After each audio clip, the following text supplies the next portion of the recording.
Today's podcast is a burst session, and we're talking a little bit about cash, and we call this one Cash is King, because in the last 2 weeks, 3 weeks, we've gotten a lot of phone calls in from people that they're struggling with credit card debt. So we're going to go back to basics here and talk a little bit on how to manage your cash. So the grand overarching thing here is there's three pressures hitting our economy, right? And oh, don't forget, it's your time, your money. So let's get rolling, right? There's three pressures hitting our economy right now, right? Student loan debt is a major issue. Then there's obviously cost of goods and services, and then there's credit card debt. And if you've been paying attention to anything in the mainstream news, credit card debt's becoming a major issue. That coupled with very high car payments and high interest rates, people are starting to struggle. I'm talking people that make upwards of $100,000 a year are having to pick and choose what bills to pay. And that all goes back to spending money within your limits. So let's do a real world scenario, right? We had a client call in $40,000 in credit card debt, looking to borrow from, either it be a retirement account, a Roth or a 403B or a 401k. We need to try to get that monkey off our back. So cash is king is really critical. When you start to rack up a ton of credit card debt, you never can dig out. It's extremely hard. And, hoarding cash and paying off debt is great, but it leads to this problem where we don't build our credit. So we have this push and pull, this immovable force versus unstoppable object, right? Or the immovable object versus the unstoppable force, where people are overspending on credit cards and then burning through cash. And at the end of the month, they can't pay their bill, right? And then it starts to roll, and then the interest rate starts to ding. So the most important piece with cash is king is if you're one of those people that's struggling and you do have a ton of credit card debt, then here are a couple solutions for you to really get you out of trouble, right? The first and foremost is if you have more than 20 or 30 grand in credit card debt, odds are you probably can't borrow enough to knock it down or pay it all the way off. And if you do, you're going to have another payment that you have to pay back to a retirement account. So the first and most efficient way might be using your home, using home equity to pay off a massive credit card debt with a huge interest rate to help offset that long-term payback time.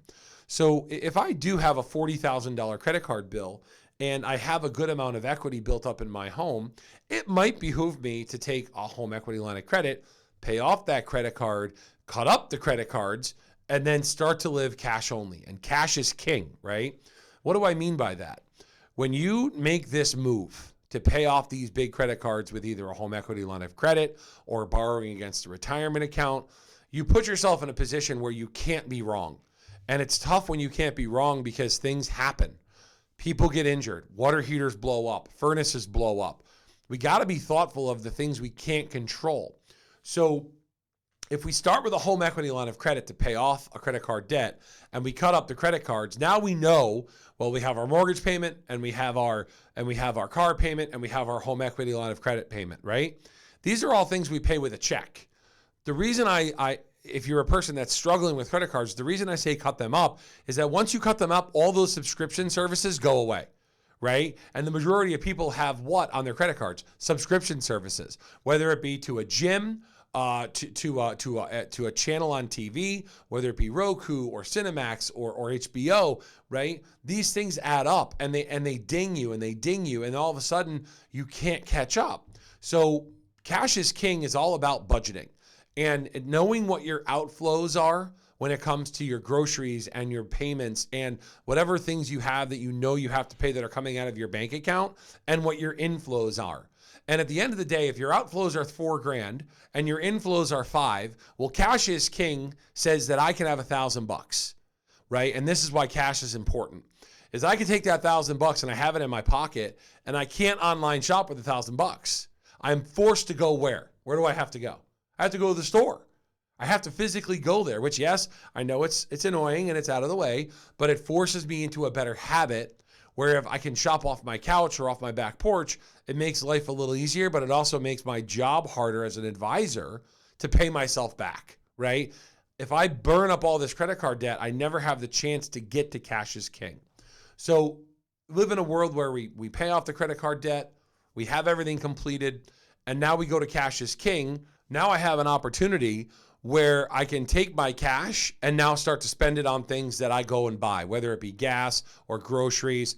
Yes, I'm not earning points. Yes, I'm not building credit, but in the meantime, while I'm doing that, I'm building good habits for myself. And being at that, the pressures of student loans, high cost of goods and services, and high credit card debt are crushing our middle class right now. It might be a good move you want to make as it comes to making a decision in your own life that gets you further ahead. So cash is king because you actually have to go somewhere to buy something. And then while you're there, you have to go through the action of physically taking the money out of your pocket and spending it and then getting change and now dealing with that, right? So it forces you to kind of rethink your budget, and it forces you to rethink how you spend money, because the crappy part is, the sucky part is the way our digital economy is set up. Facebook, Instagram, Amazon, eBay, Etsy, everything is credit card transaction, right? And, some people might argue, well, I'll cut out my credit cards, but then I'll use my debit card because I know when I'm out of money. No, that just makes it worse because now you spend faster when you're online. This is where that habit thing comes in. And as an advisor, I hate to try to chase habits and change those, but when you're deep in credit card debt and you're choosing what bills to pay, you need to think about a reset, right? Getting back to a cash-only lifestyle, cash is king lifestyle, forces you to make choices on what you're going to buy. And then the better part is when that money starts dwindling down in your pocket, what are you going to immediately do, right? What's your immediate reaction? You're going to say, oh my God, I need to stop spending. I don't have the money in my pocket to go and buy groceries on Monday if I spend all this money right now on whatever item I want to buy. So it's a situation where I suggest to people that are struggling with credit cards, make sure you're talking to your advisor about smart solutions, right? Everyone's immediate instinct, most of the time your immediate instinct is, well, I'll just borrow from Peter to pay Paul. Well, that may not always be the best scenario, right? You might want to take a second position like a home equity line of credit. You might borrow money from a family member if it's the right situation. You might have to take money out of a 401k or IRA vehicle to get that monkey off your back. But more often than not, with people that do that, a year later, guess what? They're right back in the same situation because they paid off the big debt and they borrowed against their retirement, but then they got right back into that big debt because they got the habits that build up. And then now they got a default on the loan, or they can't pay back the retirement account. And now we're even worse of a situation because now I've stolen from my future, right?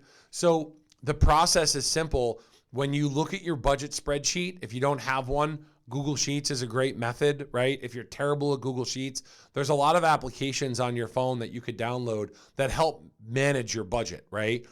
I don't know which ones are the best ones for you, but this is where we come in as an advisor and we can say, hey, you might want to use Rocket Money, or you might want to use, Budget Tracker 101, right? There's a bunch of different apps out there, but if you're struggling with month-to-month bills and you're not saving anything for retirement, it may be time to go to the cash is king lifestyle and start getting ahead, because that's the only way you can break out savings for a retirement vehicle or for life insurance or for an estate plan. Because without these other things, now we start to run dry for the future, right? And we're constantly living for now, which is fine. You want to live for now. You want to enjoy yourself, but you also don't want to put yourself so far behind the eight ball that you can't retire, right? You want to work until you're 75 years old. That's not very fun.